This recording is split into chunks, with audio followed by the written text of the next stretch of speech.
तयारी करा तुम्ही कोणतरी जाते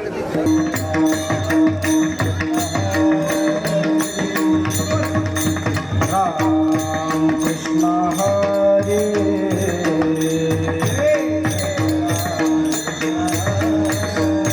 हरे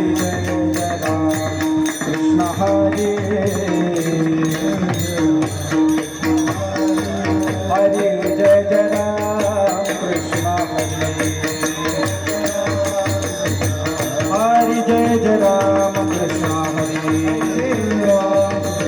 हरे जय राम कृष्ण हरे हरे जय राम कृष्ण हरे हरे जय राम कृष्ण हरे जय राम कृष्ण हरे जय राम कृष्ण हरे जय राम कृष्ण हरे जय राम कृष्ण हरे जय राम कृष्ण हरे जय राम कृष्ण हरे जय राम कृष्ण हरे जय राम कृष्ण हरे हरे जय राम कृष्ण हरे हरे जय राम कृष्ण हरे हरे जय राम कृष्ण हरे जय राम कृष्ण हरे जय राम कृष्ण हरे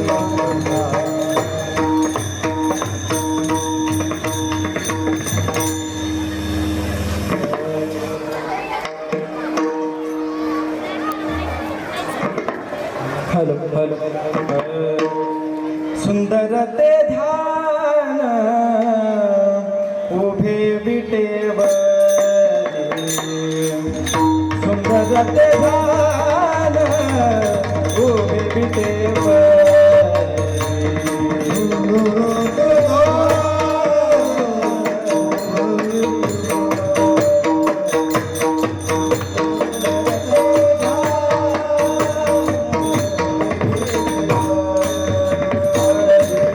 सुंदर ते ध्यान उभे विटेवरी सुंदर ते ध्यान उभे विटेवरी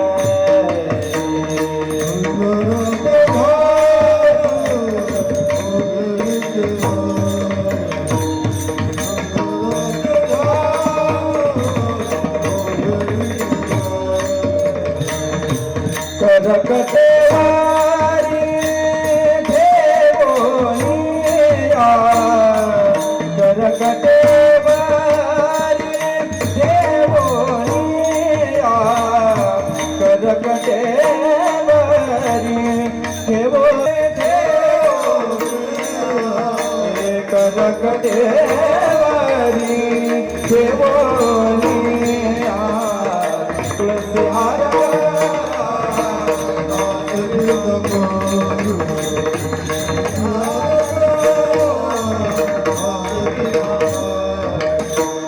आवडे निराकार हेचे ध्यान आवडे निराकार हेचे ध्यान आवडे निराकार हेचे ध्यान आवडे निराकार हेचे तुलसी हार गाला कास पितांबर तुलसी हार गाला कास पितांबर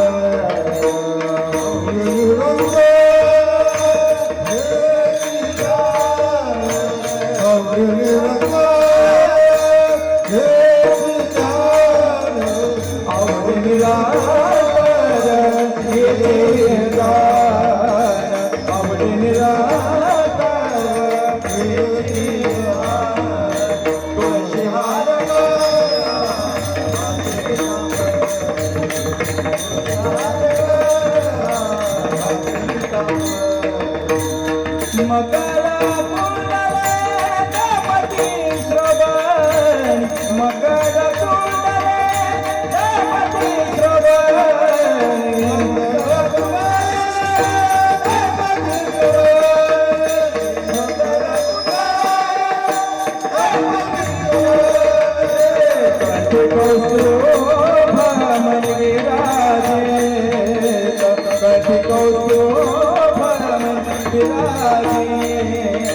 तुलसी हार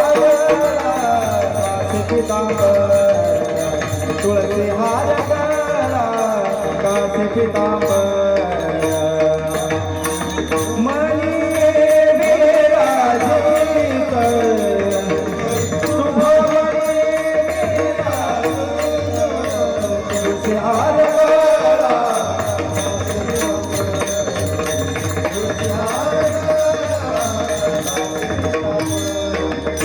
आवडी निरंतर हेची ध्यान आवडी निरंतर हेची ध्यान आवडी निरंतर हेची ध्यान आवडी निरंतर हेची ध्यान तुळशी हार गळा काशी पितांबर तुळशी हार गळा काशी पितांबर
विठोबा रखुमाई जय जय विठोबा रखुमाई जय विठोबा रखुमाई जय जय विठोबा रखुमाई जय विठोबा रखुमाई विठोबा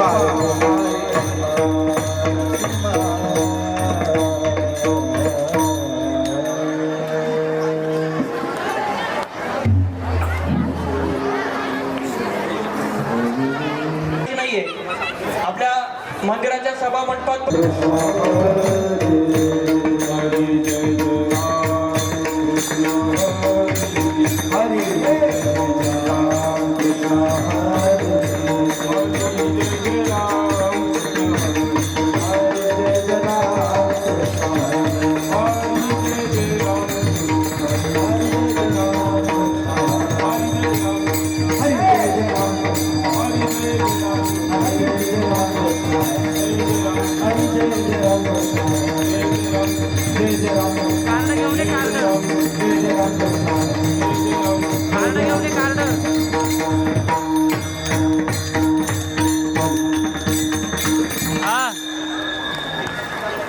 संपले ते हा काय आता काय करायचं काय करायचं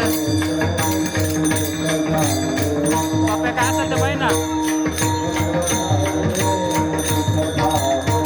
काय काय अरे नाहीये त्याच्यामध्ये जागा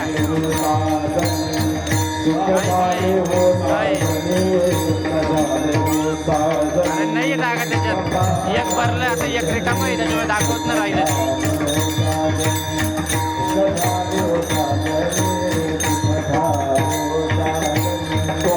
अरे जागा नाहीये त्याच्यामध्ये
माधव बलवा तो माधव बलवा तो बलवा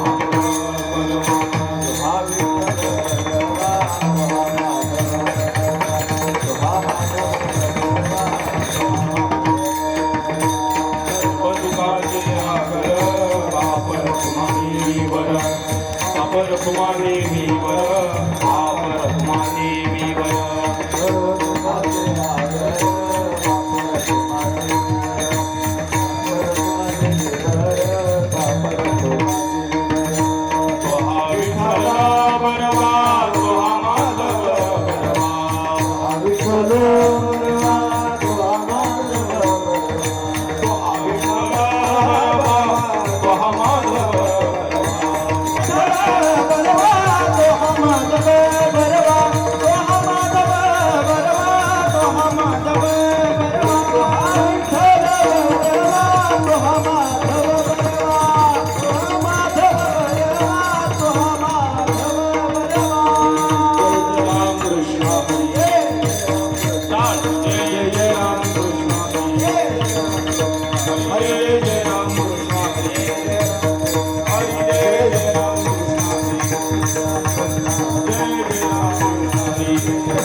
कोणी न देखे डोळा सुटले घडकाळा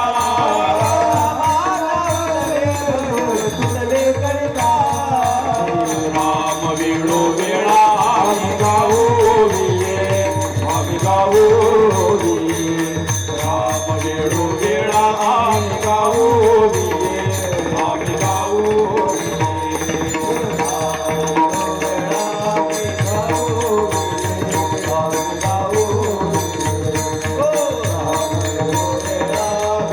Oh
धरणीधरी पिक गाये ओळीला म्हैसी राम वेळोवेळाने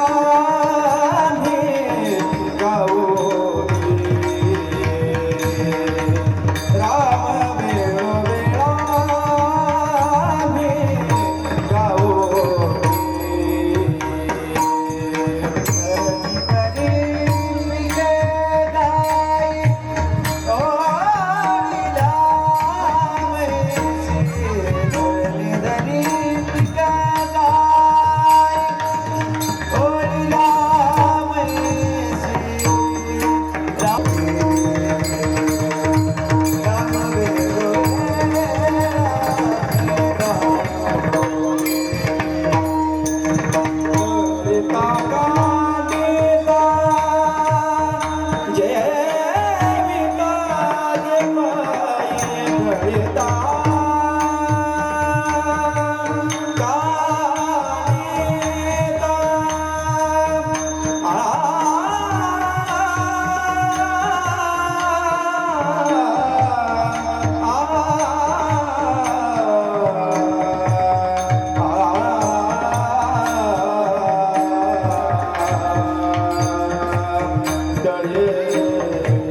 नामाच्या गजरे भय सुटले कळी काळा तुका म्हणे रामे सुखी दिले आपुले वरम पुंडरीकाय दातुं मुनींद्रै समागत्य तिष्ठन्तमानंद कंदम परब्रह्मलिंगम भजे पांडुरंगम पांडुरंगा करू प्रथम नमन पांडुरंगा करू प्रथम नमन. सर्व हिंदू धर्मातले लोक 495 वर्षापासून ज्या गोष्टीची ज्या दिवसाची आतुरतेने वाट बघत होतो तो परम पवित्र आणि आपल्याकरता सर्वांकरता सन्मानाचा दिवस हिंदू लोक ज्या दिवसाची वाट बघता बघता इथून पाठीमागं काही पिढ्या संपून गेल्या, नंतरच्या काळातल्या पिढ्यांनी खूप मोठा संघर्ष केला आणि नंतर आपलं भाग्य असं का आपण आज तो दैदिप्यमान सोहळा सकाळी 12:29 नंतर 84 सेकंदाचा पवित्र असलेल्या मुहूर्तावरती घरी बसून बघितला.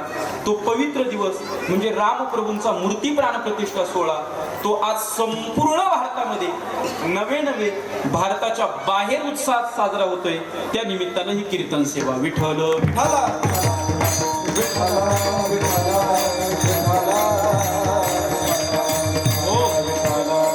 आपण बघितलं राम मंदिरावरतून आपल्या संपूर्ण हिंदू धर्मातल्या मंडळींकरता तिकडनं काही अक्षदा आलेल्या होत्या. गावातील सर्व प्रामुख्यानं जी लोक अग्रेसर असतात त्या मंडळींनी त्याच्यामध्ये पुढाकार घेऊन त्या अक्षदा घरोघरी पोहोचवण्याचं काम केलं. एक राम मंदिराचं पत्रक आपल्यापर्यंत आलं, सर्व गोष्टी आपल्यापर्यंत त्यांनी वेळेमध्ये पोहोचवल्या. त्यानंतर एक गावामध्ये काहीतरी उत्सव घडवायचा, तो उत्सव या ठिकाणी तयार झाला पाहिजे. त्याकरता आपल्या गावातील एक गान कोकिळा येत्या काळामध्ये जे नाशिक जिल्ह्यातलं खूप मोठं नाव असणारे आणि जे आळंदीमध्ये सध्या साधना करताय, गाण्याचे धडे गिरवत आहे असे माझे परम मित्र हरिभक्तपरायण आकाशजी महाराज साने यांचा सर्वात अगोदर या सेवेकरता संपर्क झाला. त्यानंतर आपल्याच गावचे एक आदर्श व्यक्तिमत्व ज्यांनी नंतरच्या काळात संपर्क करून कार्यक्रमाच्या वेळोवेळी सूचना दिल्या असे आमचे श्रवण भाऊ उगले, त्यांचाही संपर्क मला झाला. नंतर त्यांचे सन्मित्र आत्ता कालपर्वा ज्यांनी भेट घेऊन मला कार्यक्रमाचं सगळं स्वरूप सांगितलं. आमचे हरळे भाऊ असतील, दत्ता भाऊ योगेश भाऊ हरळे असतील, श्रवण दादा असतील, त्यांचे आणखीन एक सन्मित्र, त्यांनी संपूर्ण कार्यक्रमाची भूमिका मला 2-1 दिवसापूर्वी भेटून सांगितली. इतकं त्यांनी जे सांगितलं त्याच्या 100 पट आनंद मला इथे दिसतोय. तिथं म्हटले सगळेच येणार पण त्याच्या 100 पट आनंद दिसतोय. आणि खऱ्या अर्थानं वडगाव पिंगळ्यामध्ये होणारा जो रामप्रभूंचा कार्यक्रम आहे असं वाटतं अयोध्याच इथं अवतरली का काय, एवढं वातावरण. ही अतिशोक्ती नाही, ही वस्तुस्थिती.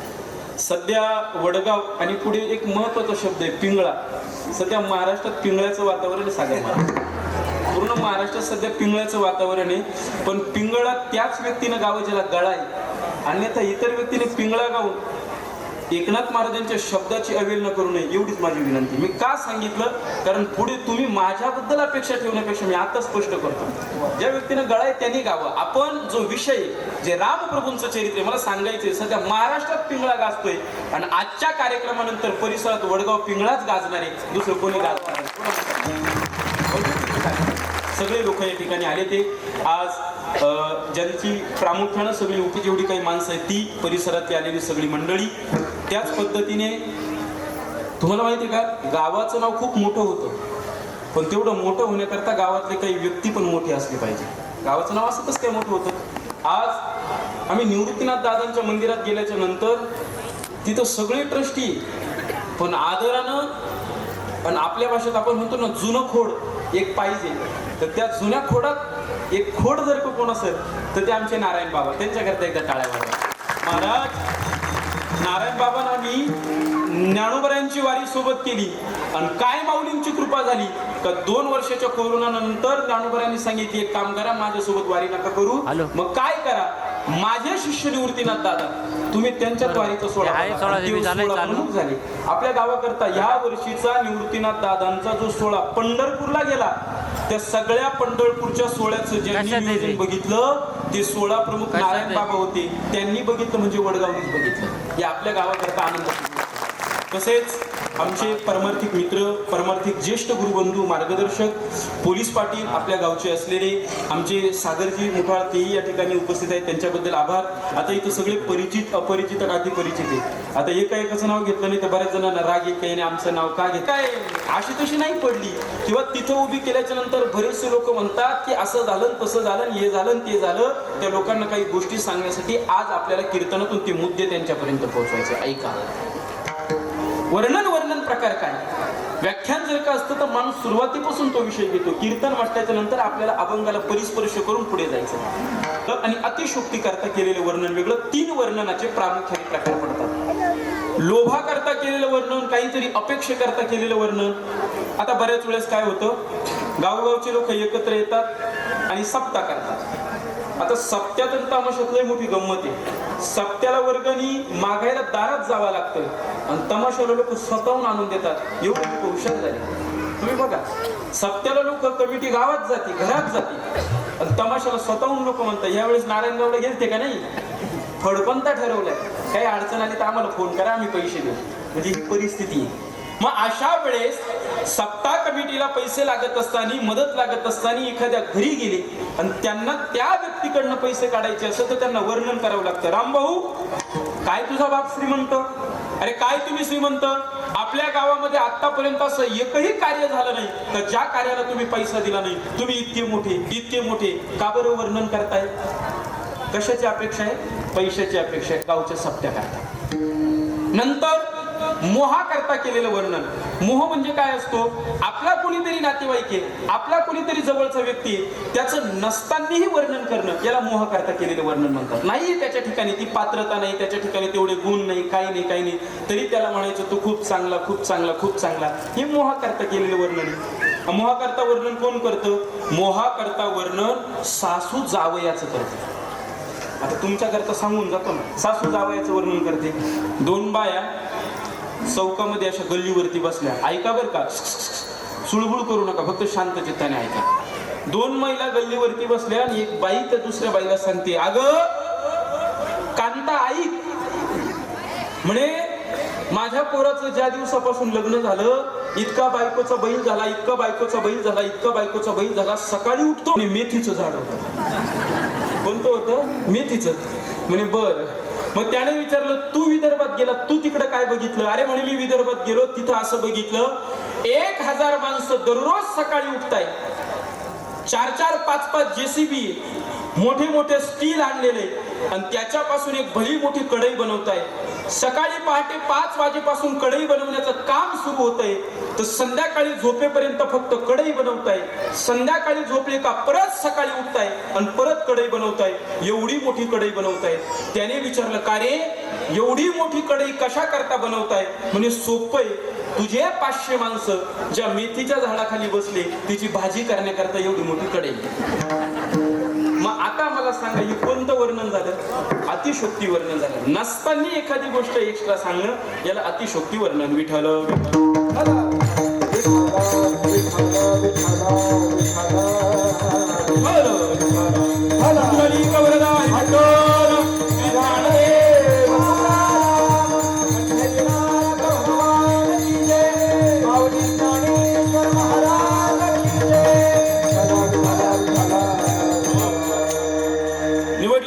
महाराज अतिशोक्ती वर्णन करत नाही, मोहा करता करत नाही, लोभा करता करत नाही, तर महाराज रामप्रभूंच्या राज्याचं आणि नामाचं यथार्थ वर्णन करतात. वर्णन यथार्थ परिपूर्ण. साधू संतांनी संतांचं वर्णन केलं, यथार्थ केलं. साधू संतांनी देवाचं वर्णन केलं, यथार्थ केलं. साधू संतांनी जीवाच्या उणीवा काढल्या, पण यथार्थ काढल्या. सगळ्या गोष्टी बघा. मग तुकोबराय वर्णन का करतात? असे काय प्रसंग घडले? एक गोष्ट लक्षात घ्या, जीवनामध्ये काही प्रसंग कळाल्याशिवाय आपल्याला त्या गोष्टीच्या पाठीमागची भूमिका कळतच नाही. गुरुवर्य संदीपन महाराज एक गोष्ट सांगतात, याला भूमिका कळणं गरजेचं आहे. एक माणूस शहरामध्ये काम करता गेला. भूमिका काय असते? कामावरती गेला, 10 वाजता काम करायला सुरुवात केली. तुम्ही ऐकताय ना सगळे? हा, नसल ऐकत तर सांगा, मग मी घरी निघून जातो. तुम्ही चालू ऐका. घरी निघून कामावरती गेला. कामावरती गेल्याच्या नंतर 10ला तो त्याच्या ऑफिस मध्ये बसला, कम्प्युटर चालू केलं. 11 वाजता बायकोचा फोन आला, मालक काय झालं? म्हणे लवकर घरी या. का बरं? म्हणे तुमचे मुलं माझे मुलं मिळून आपल्या पोरांना मारताय. तुम्ही कीर्तनात ना आता काय म्हटली ती? तुमचे मुलं माझे मुलं मिळून आपल्या पोरांना मारताय. त्याने कम्प्युटर बंद केला, गाडीला सेल मारला, घरी आला आणि घरी आल्याच्या नंतर त्या पोरांचं सगळं भांडण मिटवलं. आता तुम्ही म्हणशाल महाराज असं कसं काय होऊ शकतं? भूमिका लक्षात घ्या. तुमचे मुलं म्हणजे त्याचं अगोदर एक लग्न झालं होतं, त्याला त्याच्यापासून एक पोरगा होता. हिचं अगोदर एक लग्न झालं होतं, हिलाही एक पोरगा होता. नंतर दोघांचंही लग्न झालं होतं, त्यांना एक पोर झालेली होती. घरात काहीतरी भांडण पेटलं, मग त्या दोघांनी ठरवलं की या पोरीचा काटा काढायचा. त्यांनी त्या पोरीला मारायला सुरुवात केली. तुमचे मुलं माझे मुलं मिळून आपल्या पोरांना मारा, असं त्याचा एकूण भूमिका लक्षात आली. तसं तुकोबाराय सांगताय या गोष्टीचा अर्थ काय? घटना बारकावीने ऐका. रामप्रभू जन्माला आले आणि रामप्रभूंचं राज्य निर्माण झालं, हा गैरसमज काढून टाका. प्रभूंचं राज्य लगेच झालं नाही. रामप्रभू जन्माला अगोदर आले, दुर्जन लोकांचा रामप्रभूंनी विचार केला, सज्जनांना अगोदर एकत्र केलं आणि नंतर रामराज्य तयार झालं. त्याचं वर्णन महाराज करतात. तुम्हाला काय वाटतं त्या काळामध्ये लोक एकत्र होते? गैरसमज काढून टाका. आज वाईट याचं वाटतं जगातले सगळे समाज एकत्र आहे, जगातले सगळे धर्म एकत्र आहे, पण जगामध्ये सगळ्यात मोठा असलेला हिंदू धर्म कधीच एकत्र येत नाही, याचं वाईट वाटतं. तुम्ही बघा, आज आपण सगळे एका छताखाली आलो ते फक्त रामरायामुळं, आणि त्या काळामध्ये सगळे लोक एका छताखाली आले ते फक्त रामरायामुळं, दुसरं कोणामुळे. आपण एकत्र आलं पाहिजे. आम्ही एकत्र येत नाही, आम्ही विचार करतो तिथं माझा काय फायदा आहे आणि तिथं काम कोणाचं आहे. दोन गोष्टी लक्षात घ्या. ज्या दिवशी तुम्ही फायदा विसरून जाचाल आणि ज्या दिवशी तुम्ही राजकारण विसरून काम करशाल ना, त्या दिवशी समाजामध्ये हिंदू धर्मातल्या व्यक्तीला हात लावण्याची ताकद नाही. रामप्रभूंच्या जीवनात काय झालं? रामप्रभू, आता रामायण हा माझा खूप आवडता विषय. आम्ही आमच्या गावामध्ये आता 3-4 दिवसाची गोड अशी रामकथा केली. कथेमध्ये बरेचसे बारकावे सांगितले. आता इथं कीर्तनात तेवढे बारकावे सांगणं शक्य नाही, म्हणून आपल्याला जितकं काही सांगता येईल तितकं सांगण्याचा आपण प्रयत्न करू. रामप्रभू ज्या वेळेस युद्धासाठी गेल्याच्या नंतर रामप्रभूंचं आणि रावणाचं युद्ध चालू झालं. शास्त्र असं वर्णन करतात राम रावणाचं युद्ध कसं झालं. राम रावणाचं युद्ध हे राम रावणासारखंच झालं, त्याला उपमाच नाही. आकाश हे आकाशासारखं आहे, समुद्र हा समुद्रासारखा आहे. ज्या वेळेस एखादी व्यक्ती त्या योग्यतेची असते, तिचं वर्णन करता येत नाही, एवढी ती मोठी असते. राम रावणाचं युद्ध कसं झालं? राम रावणाचं युद्ध राम रावणासारखंच झालं. आता मला थोडंसं थांबून तुम्हाला एक प्रश्न विचारायचा आहे. रावण, अलीकडे अनेक लोक रावणाचं उदात्तीकरण करताय, अलीकडे अनेक लोक रावणाचं कौतुक करताय, अलीकडे अनेक लोक रावणाची स्तुती करताय, पण खरं सांगू का बरं? तर चुकीचे मत त्यांनी डोक्यात घातले म्हणून कौतुक करताय. मी महाराज परवाच्या दिवशी खरं बोलतो, युवा पिढी आहे म्हणून तुम्हाला सांगतो, बारकावेने ऐका. तरुण पिढी, तुमचे गैरसमज खूप वाढलेले. ते का वाढले? तर अलीकडे तुम्ही सगळेजण ती व्हॉट्सअप युनिव्हर्सिटी बघतात ना, त्याच्यामुळे तुमचे गैरसमज वाढले. एक रील्स बघत होतो, रील्स बघता बघता एक रील्स आली. एका पोरीला एका व्यक्तीने विचारलं, का ग तुला जर का लग्न करायचं असेल तर तुला नवरा रावणासारखा असावा का रामासारखा? त्या पोरीनं काय उत्तर द्यायला हवं? काय वाटतं वडगावकर मंडळी? हा बरोबर. काय उत्तर दिलं तिने? मला पती हवाय पण रावणासारखा. म्हणे असं उत्तर का बरं? रामासारखा का बरं नकोय? म्हणे रावणासारखा याच्या करता हवाय का ज्या सीतेला त्याने डांबून ठेवलं पण तिच्या मनाच्या विरुद्ध तिला स्पर्श केला नाही, तो रावण किती मोठा आहे. ते त्यांना असं पुढचा भाव लक्षात आणून देतो, मग ते कळेल काय विषय. घटना अशी झाली, लोकांनी रावण समाजामध्ये सांगितलं नाही, सांगितलं पण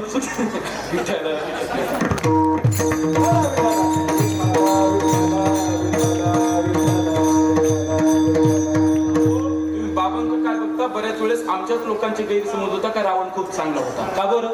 त्याची दुसरी बाजू माहित नाही ना, म्हणून होतं असं कधीतरी. असो असतंय. नेमकं लक्षात ठेवा, रामाचं राज्य आलंय, रावणाचं नाही. मोठ्यानं सांगा, काय सांगत होतो? रावण. हा बस रावण.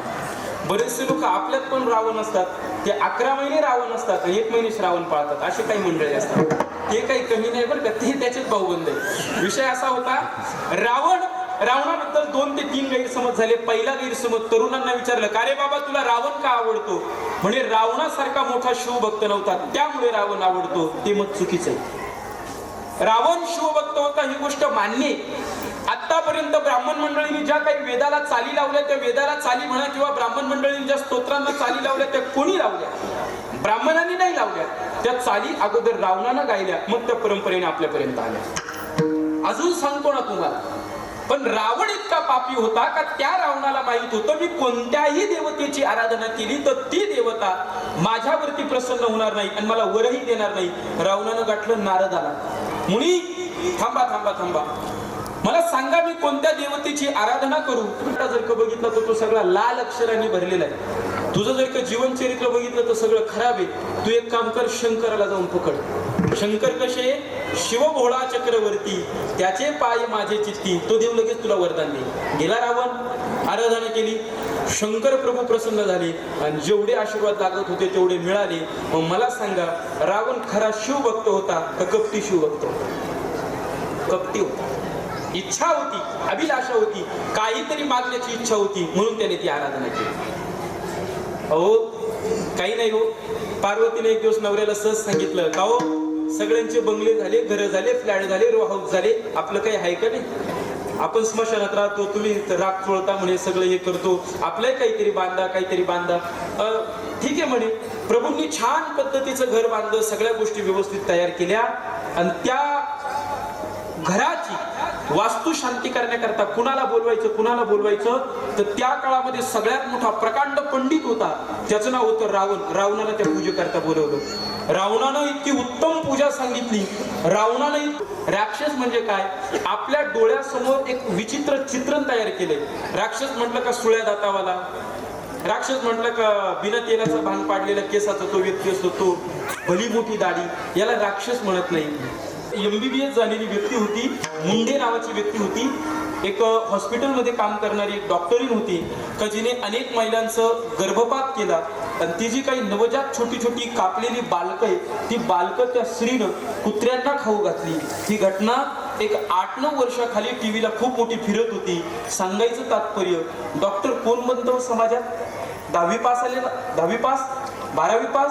डॉक्टर होण्याकरता MBBS करावं लागतं, MD करावं लागतं, अनेक गोष्टींमध्ये त्या ठिकाणी आपल्याला तयार राहावं लागतं. मग एवढे शिकलेले लोक जर अशा पद्धतीनं लहान लहान बालकांना मारून कुत्र्याला खाऊ घालत असेल तर साक्षरा किती राक्षस आहे. साक्षर व्यक्तीच राक्षस झाली. तुम्ही बॉम्ब बनवायचं शिकवताय, बॉम्ब कसा बनवायचा हे तुम्हाला कळतंय, पण तोच बॉम्ब बनवून जर का तुम्ही जगाच्या विनाशाकरता उपयोग करत असाल तर तुम्ही अतिरेकी आहात ना. साक्षर माणूस या जगाला त्रास देऊ शकतो, तोच पुढे जाऊन राक्षस होतो.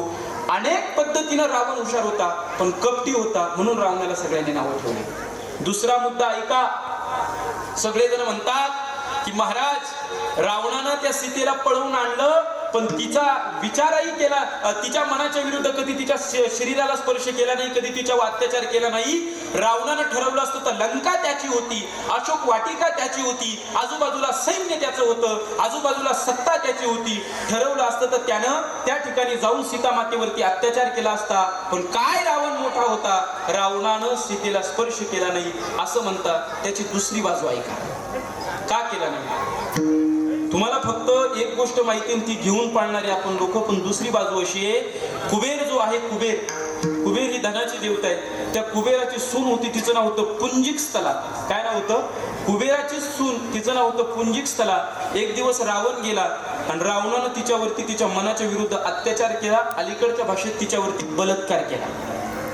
ती पुंजिक स्थला आपल्या सासऱ्याकडे जाऊन रडत रडत रडत रडत रडत ब्रह्मदेवाकडे गेली आणि ब्रह्मदेवाला सांगितलं, महाराज या रावणानं आमच्यावरती अत्याचार केला, माझ्या सुनेवरती बलात्कार केला, तुम्ही काय शिक्षा द्यायची तेवढं सांगा.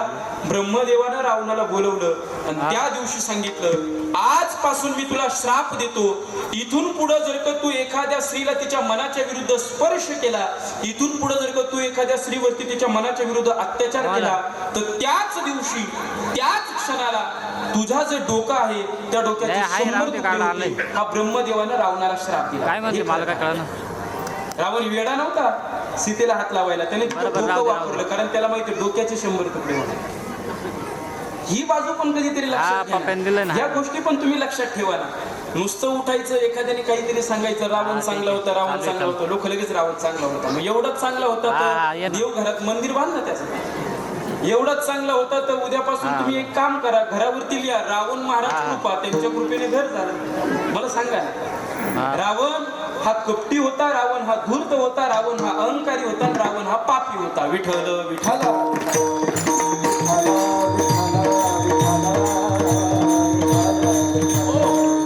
समाजामध्ये या लोकांचं उदात्तीकरण केलं. ते उदात्तीकरण झाकण्याकरता की काय महाराजांनी रामप्रभूंच्या राज्याचं वर्णन केलं. महाराज बघा ना, वर्णन नाही का ज्या दिवशी रावणाचा वध केला, रावणाचा वध केल्याच्या नंतर रामप्रभू आता लक्ष्मणजींना सांगताय, लक्ष्मणा आता आपण परत फिरलं पाहिजे रे, माझा भाऊ भरत माझी वाट बघतोय. जीवनात एक गोष्ट सांगू का, एक गोष्ट जीवनात लक्षात घ्या, एक गोष्ट लक्षात घ्या. तुम्हाला आयुष्यात चांगला परमार्थ करायचा असेल, तुम्हाला चांगली कौटुंबिक व्यवस्था जपायची असेल तर तुम्ही रामायण डोळ्यासमोर ठेवा. आणि तुम्हाला समाजात चांगलं राजकारण करायचं असेल तर तुम्ही महाभारत डोळ्यासमोर ठेवा. आम्हाला महाभारतानं आदर्श राजकारण दिलं आणि आम्हाला रामायणानं आदर्श कौटुंबिक व्यवस्था दिली. या दोनही गोष्टींनी समाजाला शिकवलं. रामायणामध्ये जर का आम्ही बघितलं तर रामायणामध्ये सुद्धा राज्याकरता भांडणं होते आणि महाभारतात बघितलं तर महाभारतामध्ये सुद्धा भांडणं होते. फरक बघा, रामायणामध्ये भरत म्हणत होता रामा तू राज्य कर, राम म्हणत होता भरता तू राज्य कर. त्याच्यातही दोघांची भांडणं होते. आणि आम्ही जर का महाभारतात बघितलं तर महाभारतामध्ये पांडवांना असं वाटत होतं का आम्ही सत्तेवरती बसावं आणि कौरवांना असं वाटत होतं का आम्ही खुर्ची सोडूच नाही. दोन्हींकडे भांडणं होते. दोन्हींचे डोळे चित्र आपल्या डोळ्यासमोर. ज्या वेळेस लक्ष्मणासोबत प्रभू परत येत आहे आल्याच्या नंतर प्रभूंनी लक्ष्मणाला सांगितलं, जर मी वेळेमध्ये आपल्या अयोध्येमध्ये पोहोचलो नाही तर मला माहिती आहे भरत काय करू शकतो, भरत स्वतःचा जीव देऊ शकतो. आपल्याला वेळेत गेलं पाहिजे.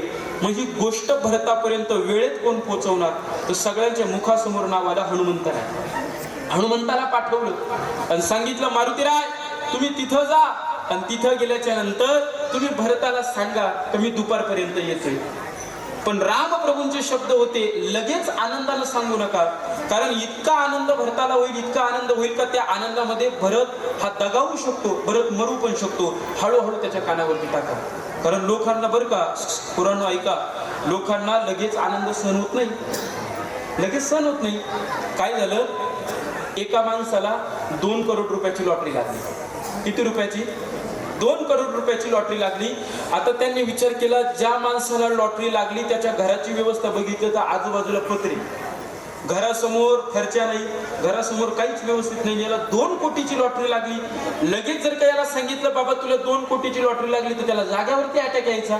मग काय करायचं? त्यांनी विचार केला. गावातला एक डॉक्टर पकडला आणि त्या डॉक्टरला सांगितलं, बाबा तुझ्या घरचं पेशंट आहे, तुझ्याकडे कायम येणारा पेशंट आहे, त्याला व्यवस्थित सांग तर तुला 2 कोटीची लॉटरी कशी लागितली. डायरेक्ट 2 कोटी सांगू नको, 50 लाखापासून किंवा 10 लाखापासून सुरुवात कर, हरकत नाही म्हणे. डॉक्टराने त्याला घेतलं, बसला, म्हटले रामभाऊ बसा. रामभाऊ असं समजा तुम्हाला 1 लाख रुपयाची लॉटरी लागली तर तुम्ही काय करशाल? रामभाऊ म्हणे सोपं आहे, 50,000 मला ठेवील, 50,000 तुला दे. वा वा वा. तुम्हाला 2 लाख रुपयाची लॉटरी लागली तर तुम्ही आता काय करशाल? सोपं आहे, लाख रुपये मला ठेवील, लाख रुपये तुला दे. मग आता मी जर का 3 आणि 4 असं म्हणत गेलो तर आपल्याला 1 कोटीपर्यंत कीर्तन संपल. त्याच्यापेक्षा आपण उरकत घेऊ. म्हणजे तुला जर का 10 लाख रुपयाची लॉटरी लागली तर तू आता काय करशील? सोपं आहे, 5 तुला देईल आणि 5 आपल्याला कुठं द्यायचे? बोला ना तुम्ही, मला दे. तुम्ही बोला, लाजू नका. 5 मला दे. जर म्हणे तुला 50 रुपयाची लॉटरी, आता डॉक्टरनं पुढचा शब्द हळूच टाकला, 10 लाख झाले. तो म्हणे जर तुला 50 लाख रुपयाची लॉटरी लागली तर आता काय करशील? डॉक्टर साहेब सोपं आहे हो, 25 मला, 25 तुम्ही बोला. तुम्हाला पैसे द्यायचे का? मी मागायला तुम्ही लाजू राहील. तुम्हाला असं वाटतं हा खाली येतो का काय? मी मागत नाही, तुम्ही बोला फक्त. 25 मला ठेवल, 25 तुला दे. आणि आता याला वाटलं आता पुढचा डाव टाकू, 1 कोटी रुपयाची लॉटरी लागली तर काय करशाल? डॉक्टर पहिलं तत्व एकदम सोपं आहे, 50 मला, 50 तुम्हाला. आणि डॉक्टरला वाटलं आता याचा दिमाग व्यवस्थित जागेवरती येतोय, पुढचा शब्द टाकू. डॉक्टरने पुढचा डाव टाकला, ओ राम भाऊ असं समजा तुम्हाला आत्ताच्या आत्ता 2 कोटीची लॉटरी लागली तर तुम्ही काय करशाल? डॉक्टर सोपं आहे, 1 कोटी मला, 1 कोटी तुम्हाला. डॉक्टरलाच अटॅक आला जाग्यावरती डॉक्टरला अटॅक आला आणि डॉक्टर मेला. रामभाऊ तसाच जिवंत राहिला. सांगायचं तात्पर्य, माणसाला जास्त आनंद लवकर सहन होत नाही, तशीच घटना झाली. तुम्ही जाऊन सांगा माझ्या भरताला, पण माझ्या भरताला ही गोष्ट सांगत असताना हळूहळू सांगा. सोबत सांगितलं ना, तो नाचून नाचून पागल होईल आणि जागेवरती जीव पण जाईल. प्रभूचे वाक्य शरयूमध्ये संपूर्ण अयोध्येला आणलं. भरतजींनी सांगितलं, अरे माझा दादा येणार होता, पण अजून माझा दादा आला नाही, माझा भाऊ आला नाही, माझा वत्स आला नाही, माझा सखा आला नाही. मी आता शरयूमध्ये माझा प्राण त्यागतो. म्हणून शरयूत उडी मारली. जशी उडी मारली, 2 साधूंनी भरताला बाहेर काढलं आणि जसा भरत बाहेर आला त्या साधूवरती ओरडला, कोण तुम्ही? काय अधिकार तुम्हाला मला बाहेर काढायचा? का तुम्ही मला बाहेर काढलं? मरू द्या मला. माझा रामप्रभू जर का मला भेटत नसेल तर हा देह ठेवून काय कामाचा? मला आज माझा जीव येऊ द्या. त्या दोघांनी सांगितलं, आम्ही कोणी माहितीये का? आम्ही रामप्रभूच्या पादुका आहेत, ज्या त्यांनी तुमच्याकडे दिल्या होत्या. आम्ही त्या पादुका आहेत. आम्ही नुसत्या पादुका नाही, आम्ही साधू आहे. आमचं कर्तव्य एवढंच तर तुला आम्हाला वाचवायचंय. प्रभूने सांगितलं, जोपर्यंत माझी भेट होत नाही तोपर्यंत याला सोडू नका, म्हणून आम्ही तुला वाचवलंय.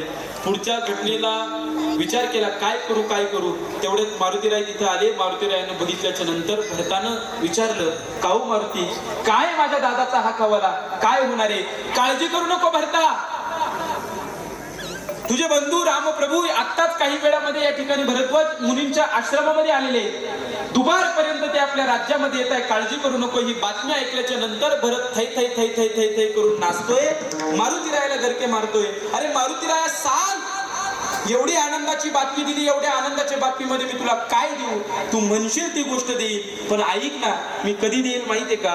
ज्या दिवशी माझे रामप्रभू माझी सीता माता त्या राजआसनावरती बसतील, या डोळ्यांनी मी त्यांना तिथं बसलेलं बघल, त्या दिवशी मी माझ्या हातांनी माझे डोळे काढून तुला देईल. एवढी सुंदर बातमी तुम्हाला दिली.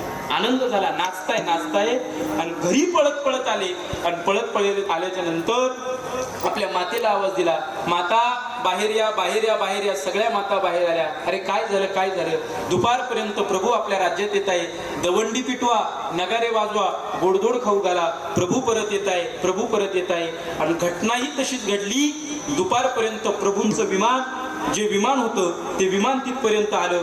आणि आल्याच्या नंतर प्रभू सगळ्यांना भेटले. सगळीकडे आनंद होता, सगळीकडे उत्साह होता, सगळे लोक आनंदी वातावरण झालेलं होतं. मी एक छोटा प्रश्न विचारतो, त्याचं उत्तर तुम्ही द्या. ऐका, छोटा प्रश्न. 22 जानेवारीला म्हणजे आजच्या दिवशी फक्त रामप्रभूंची मूर्ती प्राणप्रतिष्ठा होणार होती, तर तुम्ही महिन्याभरापासून तुम्ही कोणालाही फोन लावा, लोकांची रिंगटोन रामाची होती. तुम्ही कोणत्याही गावात जा, तिथं लोकांनी रामप्रभूंचे बॅनर लावलेले होते. तुम्ही कोणाचंही स्टेटस बघा, तुम्हाला फक्त स्टेटसला रामप्रभू दिसायचे. तुम्ही कोणालाही फोन करा, लोक फक्त जय श्रीराम बोलायचे. अलीकडच्या काळामध्ये जर का रामप्रभूंची मूर्ती प्राणप्रतिष्ठा होणार आहे, तर इतकं राममय वातावरण झालं. 14 वर्षाचा वनवास संपून स्वतः रामप्रभू राज्यात येणार होते. ते वातावरण काय सुंदर असेल, काय सुंदर असेल, किती आनंद झाला असेल. सगळेजण आनंद व्यक्त करताय. प्रभू आले. प्रभू आल्याच्या नंतर आता आपल्याकडे वेळ कमी असल्यामुळे आपण जास्त टाइम न करता लवकर प्रभूंना आणलं. प्रभू त्या ठिकाणी आले. पण आल्याच्या नंतर प्रभूंचा ठराविक काळानंतर राज्याभिषेक झाला. आणि ज्या काळामध्ये प्रभूंचा राज्याभिषेक झाला त्याच्यानंतरची त्या राज्याची काय अवस्था झाली, हा बघायचं पहिलं चरण. झाले राम राजा काया उने आभासी.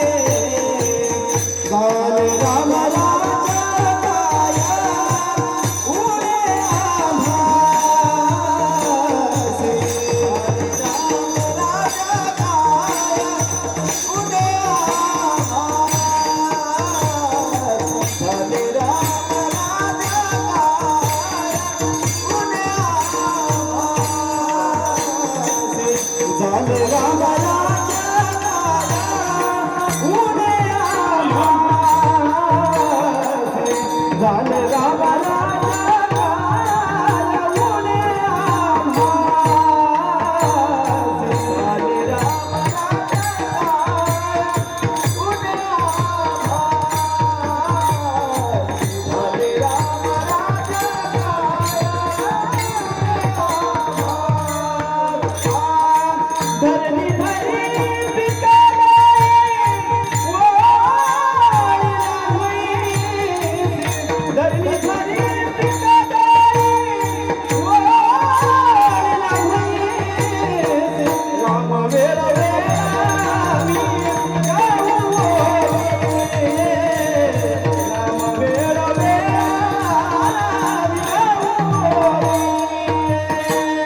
काय उणे आमासी धरणी धरी पीक गाई ओळल्या म्हैसी. महाराज सांगतात रामप्रभूंचं राज्य झालं, पण आता रामप्रभूंचं राज्य झाल्याच्या नंतर थोडंसं आवाज आहे. आता प्रभूंचं राज्य झाल्याच्या नंतर सगळीकडे काय झालं, धरणी धरी पीक आणि गायी ओळल्या म्हैसी. म्हणजे महाराज घटना अशी झाली, एक गोष्ट लक्षात घ्या, हा संपूर्ण समाज राजा घडवत नसतो, राजा समाज घडवतो.